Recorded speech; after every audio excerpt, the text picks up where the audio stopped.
മലയാളത്തിന്റെ പ്രിയ നടൻ മോഹൻലാലും ഇതിഹാസ സംവിധായകൻ രാജമൗലിയും ഒന്നിക്കുന്ന ഒരു ചിത്രം ഓരോ മലയാളിയുടെയും സ്വപ്നമാണ്. ബാഹുബലി എന്ന ഒറ്റ ചിത്രത്തിലൂടെ രാജ്യാന്തര തലത്തിലേക്ക് പേരെടുത്ത സംവിധായകനാണ് രാജമൗലി. മോഹൻലാൽ രാജമൗലി കൂട്ടുകെട്ട് ബാഹുബലി എന്ന ചിത്രത്തിൽ തന്നെ സംഭവിക്കുമായിരുന്നു. കാരണം ബാഹുബലിയിൽ തൻ്റെ പ്രിയ നടനു വേണ്ടി രാജമൗലി ഒരു വേഷം മാറ്റി വെച്ചിരുന്നു. വെറും അതിഥി വേഷമൊന്നും ആയിരുന്നില്ല, വളരെ പ്രധാനപ്പെട്ട വേഷം തന്നെയായിരുന്നു അത്. തെലുങ്ക് മാധ്യമങ്ങളാണ് ഇക്കാര്യം റിപ്പോർട്ട് ചെയ്തിട്ടുള്ളത്.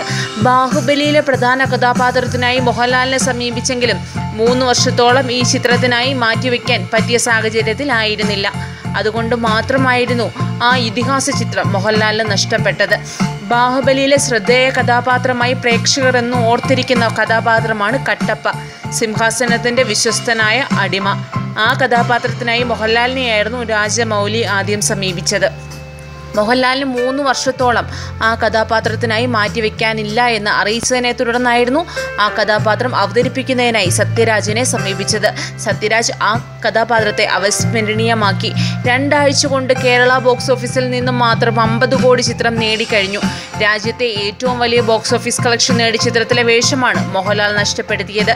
ചിത്രത്തിലെ നായികയായ ദേവസേനയുടെ കഥാപാത്രത്തിനായി ആദ്യം സമീപിച്ചത് നയൻതാരയായിരുന്നു.